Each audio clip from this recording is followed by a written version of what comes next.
Hi everybody, this is Everyday Commentary, and this is a video overview of this knife. This knife is the Dragonfly 2, and it is the sprint run with this super blue and 420J laminate steel blade.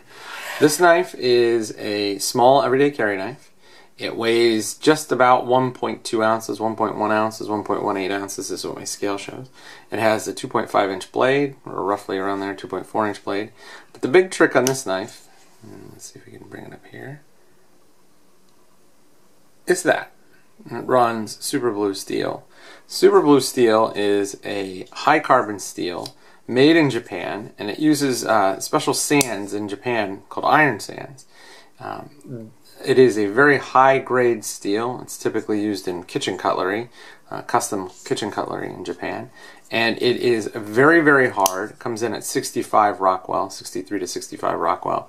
But unlike other really hard steels, this steel is relatively easy to sharpen, so you can keep a really, really keen edge on it.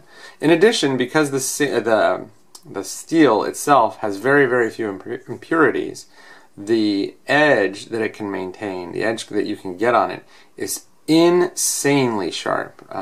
Andrew, the co-host of Gear Geeks Live and the Edge Observer online, he has a Carter Murray knife that he was able to, with the super blue steel, that he was able to throw up paper and slice the paper as it fell, using nothing more than the stroke of the knife and gravity.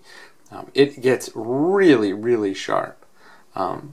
I've had this knife for about a month now, and in a month you can see there is not much patina. I mean, you can tell the difference, but it's probably more because of the laminate line than it is because of the coloration of the steel. The super blue steel is not a stainless steel. It is a high carbon steel, so you have to be extra careful. But you put all of this into the really great package that the Dragonfly 2 represents, and you have a knife that might just be better, or at least as good as, the ZDP 189 version. And the ZDP 189 version is one of my favorite knives of all time, and because it gets really hard, you can get a really steep angle on it, which makes it an excellent slicer. The one drawback to ZDP 189 is it is a real chore to sharpen, and if over time the super blue proves to be just as sharp, just as hard, but easier to sharpen, this may displace the ZDP 189 Spyderco. Dragonfly 2 is my favorite knife. It's very light. You can easily get a full 4-finger grip. The half and half finger choil gives you excellent control. I actually like the G10 or the FRN handle over G10. It makes the knife very light. On here, it runs the dove gray sprint color that the Spyderco used for all of the super blue knives. This is a relatively inexpensive knife. It's not the cheapest knife with super blue, though. It would be the Ladybug or the Man Bug.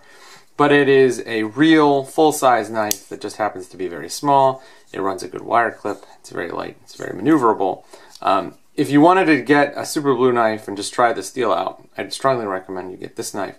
It comes in somewhere between 60 and 80 bucks. I paid about 70 bucks for it at a knife show, and I am very happy with it so far. This was my exclusive carry for a week of vacation, and it never disappointed me. It was always it was easy to carry, it was easy to use, and I really liked it, and as you can see, it didn't like rust out on me. That was one of my fears. So this is another entry into the Dragonfly family, and it's a really great knife. You should take a look at it. The review of this knife will be